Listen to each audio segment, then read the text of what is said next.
I'm going to hand it over to Allison so she can talk about a couple things now. Yeah, he's getting old, so he needs to rest his voice. So with next generation email, we've got a lot of plans, and as Bob was explaining, this is a platform tool. So the same email that's available in tickets is available in races, and we just introduced things that are purpose built for each one. So like your replacement tags in races are going to be different than your replacement tags that you have available in ticket events. One of the cool things that we're introducing and kind of doing purpose-built for registration and for ticketing are pre-built emails. So our account managers have been working on a series of templates that are combined with default text, some places with suggested areas where you'll input your own text, and then the correct replacement tags. So things like launching ticket sales, or sending out a pre-race email, you'll just be able to click one of these pre-built emails. It's going to have all the content that you need, and you're just going to fill in your own custom information. We're also going to try to idiot-proof it a little bit. So if one of those pieces of information isn't customized properly for your event, we'll throw a little error message so that you aren't sending out something wonky to your participants or attendees. So that's going to come out pretty soon in the next few weeks. In races right now, you have 2 different tabs with email, and we're pushing our customers to use our next generation of email because it does have a lot more functionality. It's got beautiful templates, and this is what the future is. Over the next couple of weeks, we're going to announce, keep an eye on the blog, when we're going to be making that switch over to email v2. And that means that moving forward, your automated emails, the emails that you want to send out to your participants, you're going to be doing all of that from email v2. Like the note says in the slides, we're going to allow you to continue to access your old emails, but we'll make that transition smooth. We'll communicate it openly and make sure that you guys have access to both to move all of your content over over time. One of the big things that we'll be doing is the ability to share your email templates across your races or your ticket events. So if you create a really nice pre-race email in one race, your Christmas 5K, you're going to be able to share that with the Tulip 5K and the Halloween 5K as well. We're going to be adding the image gallery, and we'll talk about that in a little bit.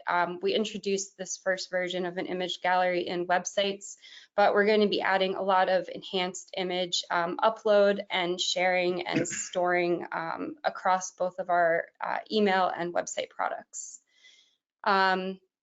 And then we plan to add enhanced contact lists where you're going to be able to go into one race and you're going to be able to pull contacts across all the contacts that you own on the platform.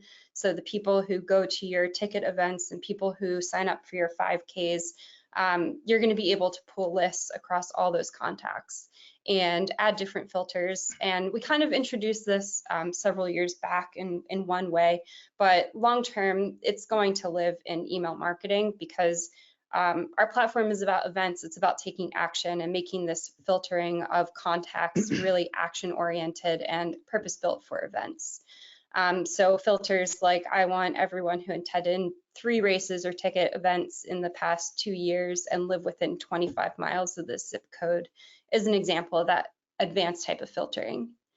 We're also going to start implementing this concept of customer journeys into email.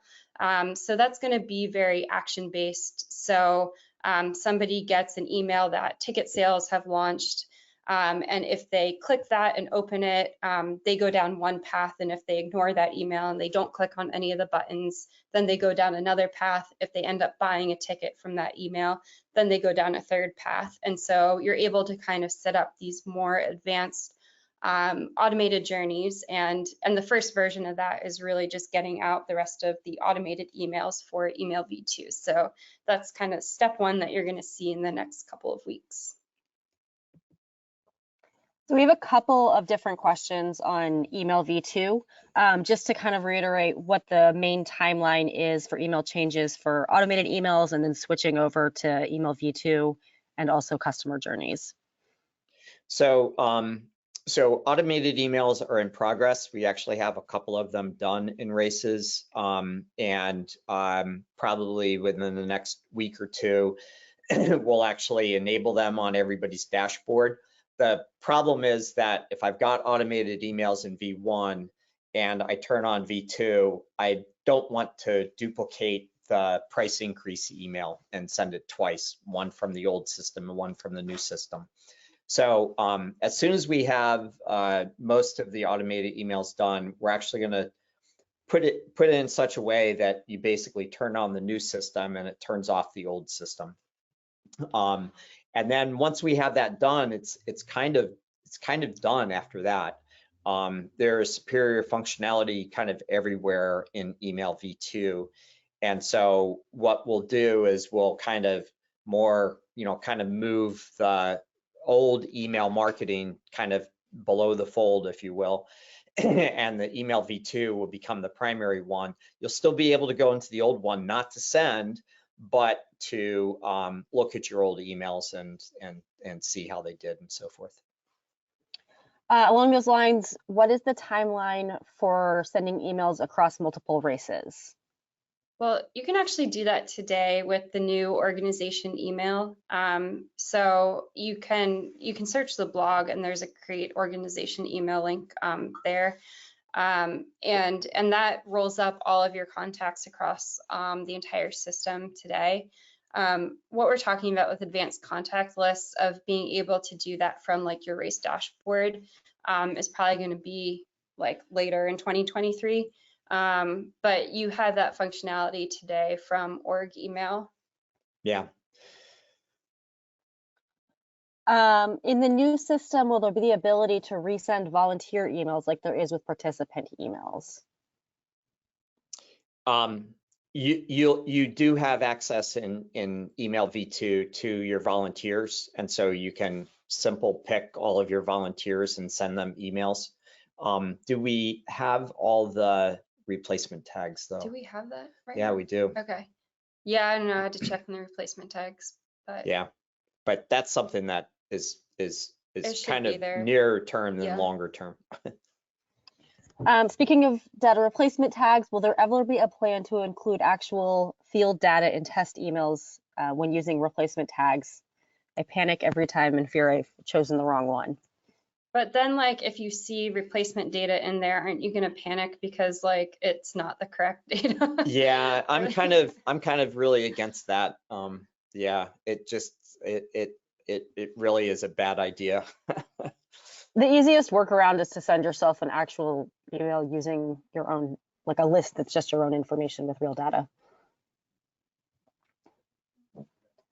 One more email question on timeline. What's the timeline for email journeys, and will there be a feature to resend only to unopened addresses?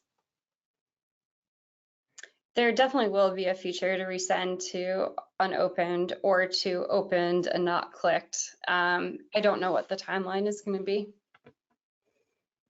Hopefully this year. Well, thanks for joining us. And if you like this video, you can press the thumbs up and subscribe to the channel. Thank you.